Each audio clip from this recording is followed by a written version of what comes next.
7월 13일 월요일 말씀 묵상을 시작합니다. 기도합니다.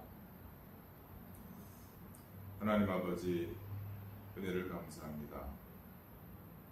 새 날을 주시고 주님의 말씀을 주시니 오늘 하루를 말씀을 따라서 살아가는 복된 날 되게 하여 주옵시고, 또한 성령으로 인도하여 주심으로 우리의 발걸음이 미끄러지지 않도록 주장하여 주옵소서.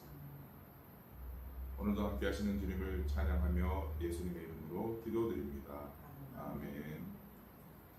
오늘 보실 하나님의 말씀은 시편 13편 1절에서 6절까지 시편 13편을 보도록 하겠습니다. 함께 시편 13편 전체를 봉독합니다. 여호와여, 어느 때까지니까 나를 영원히 잊으시나이까? 주의 얼굴을 나에게서 어느 때까지 숨기시겠나이까? 나의 영혼이 번민하고 종일토록 마음에 근심하기를 어느 때까지 하오며, 내 원수가 나를 치며 자랑하기를 어느 때까지 하리이까? 여호와 내 하나님이여, 나를 생각하사 응답하시고 나의 눈을 밝히소서. 두렵건대 내가 사망의 잠을 잘까 하오며, 두렵건대 나의 원수가 이르기를 내가 그를 이겼다 할까 하오며, 내가 흔들릴 때 나의 대적들이 기뻐할까 하나이다. 나는 오직 주의 사랑을 의지하여 싸우니 나의 마음은 주의 구원을 기뻐하리이다. 내가 여호와를 찬송하리니 이는 주께서 내게 은덕을 베푸심이로다. 아멘. 앞에 시편 12편에서 시인은 하나님께 소망을 두고 하나님의 말씀을 붙들고 살겠다는 결단을 했고, 또 그런 마음을 굳게 가졌습니다. 그럼에도 불구하고 시인은 지금 13편에 와서 하나님의 응답의 더딘, 응답이 없으심에 대해서 굉장한 조바심을 가지고 이렇게 기도하고 있습니다. 항의성 기도를 드리는 거죠. 너무 응답이 없으니까. 이것은 정말 고대나 지금이나 마찬가지인 것 같습니다. 오늘날 성도들도, 우리들도 하나님의 응답 없음에 대해서 얼마나 조바심이 나고 또 때로는 항의하며 기도를 합니까? 다윗도 마찬가지였습니다. 자, 1절, 2절 이렇게 짧은 두 절에 어느 때까지 응답 안 하십니까? 라는 게 어느 때까지라는 말이 4번이나 나옵니다. 1절 다시 보시면은 여호와여, 어느 때까지니까 나를 영원히 잊으시나이까? 왜 응답이 없으십니까? 그런 거죠. 주의 얼굴을 나에게서 어느 때까지 숨기시겠나이까?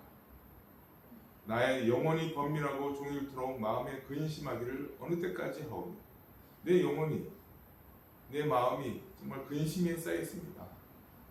왜 답을 안 주십니까? 그 다음에 내 원수가 나를 치며 자랑하기를 어느 때까지 하겠습니까? 이 상황이 왜 이렇게 이 상황에 답이 없으십니까? 원수들이 저렇게 횡행하는데도 가만히 계십니까? 하나님의 응답 없음에 대한 조바심, 이것이 강력하게 표현되고 있습니다. 우리도 그러지 않습니까? 하나님, 왜 응답이 없으십니까?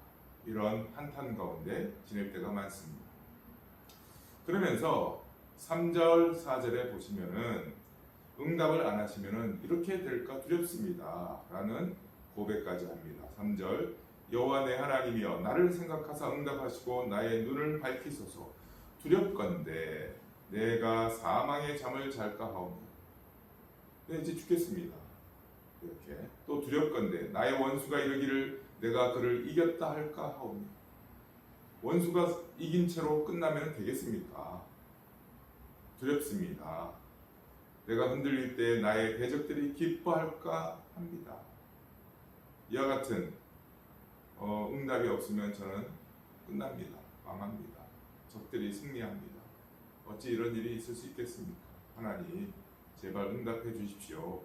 이렇게 조바심과 두려움 가운데 있던 시인이 5절에 와서 그 다음 절에서 갑작스러운 반전을 노래합니다. 5절 보십시오. 나는 오직 주의 사랑을 의지하여 싸우니 나의 마음은 주의 구원을 기뻐하리이다. 갑작스러운 반전이죠. 내가 여호와를 찬송하리니 이는 주께서 내게 응답을 베푸심이로다. 이 갑작스러운 반전 왜 일어났는가? 그것은 시인이 그렇게 불평하고 조바심하고 또 항의성으로 두려움 가운데 이렇게 기도를 하는 중에 깨달은 게 있어요. 뭘 깨닫게 됩니까?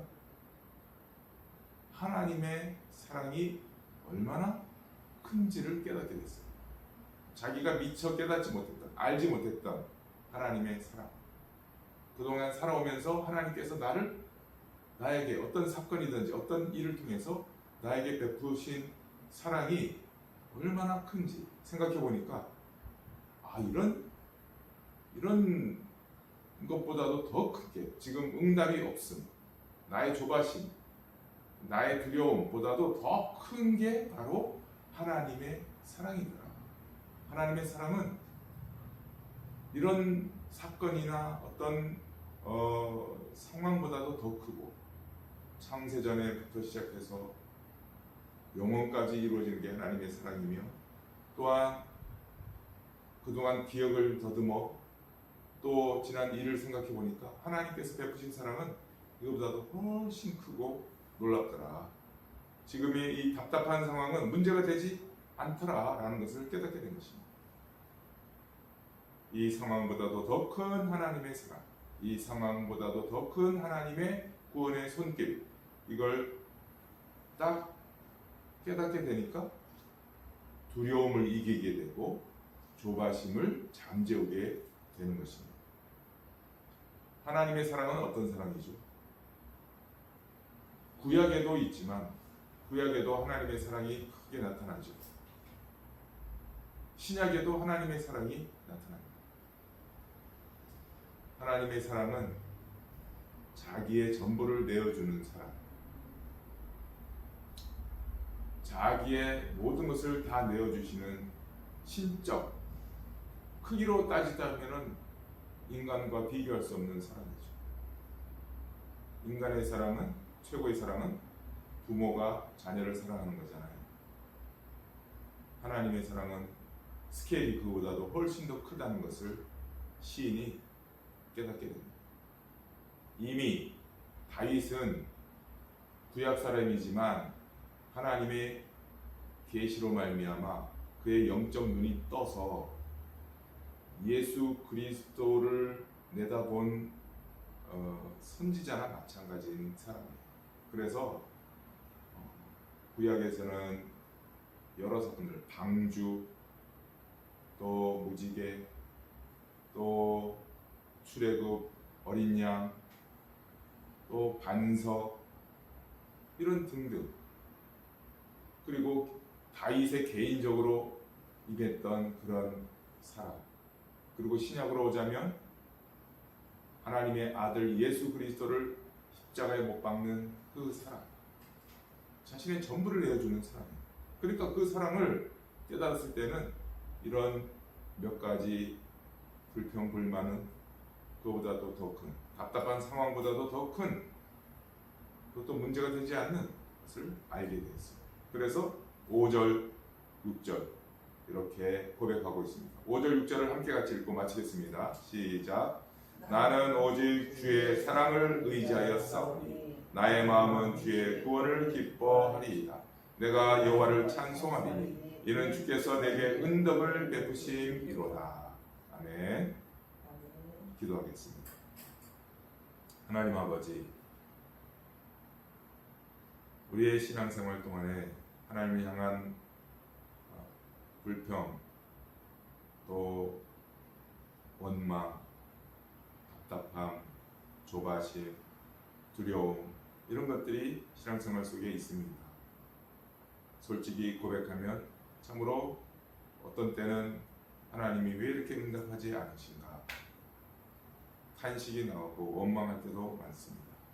하지만 시인처럼 하나님께서 우리를 향하신 그 큰 계획과 행하신 일들, 구원의 역사, 거기에 나타난 하나님의 놀라운 사랑, 이것을 우리가 잊지 않게 하여 주셔서 다시금 되새기고 그 하나님의 사랑이 오늘도 나에게, 우리에게 임하고 있다는 사실을 알고 이 모든 일들을 이기고 이 모든 부정적인 것들을 이기고 나가는, 그리고 그리하여 하나님께 영광을 돌리고 하나님께 찬송을 올려드리는 우리의 남은 생애가 되게 하여 주옵소서.